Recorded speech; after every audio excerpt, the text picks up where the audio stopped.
एक बार एक कवि हुआ करता था। उसकी माली हालत इतनी खराब हुई कि घर में खाने के लाले पड़ गए। इसी कारण उसने महल में जाकर राजा से मदद मांगने का फैसला किया।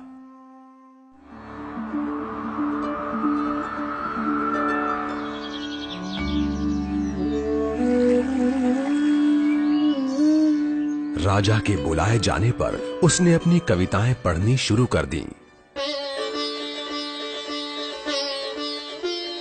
वाह वाह वाह वाह वाह वाह। राजा बहुत प्रसन्न हुआ और उसने कवि से अपना इनाम मांगने के लिए कहा।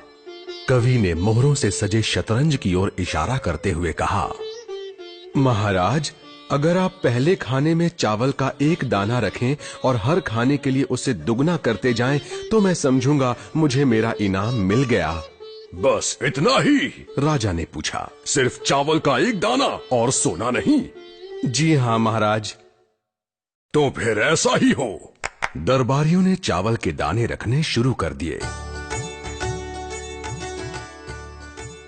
पहले खाने में 1, दूसरे में 2, तीसरे में 4, चौथे में 8। इस तरह वो रखते गए।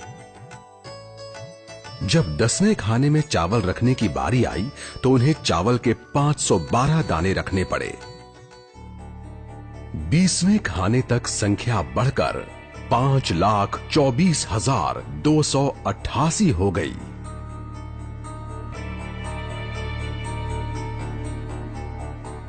आधे हिस्से तक आते आते 32वें खाने में चावल के दानों की गिनती 214,74,83,648 हो गई।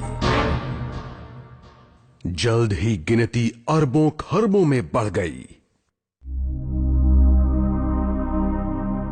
आखिरकार अभागे राजा को अपना पूरा राजपाट उस चतुर कवि के हाथों सौंपना पड़ा। और इसकी शुरुआत चावल के सिर्फ एक दाने से हुई थी।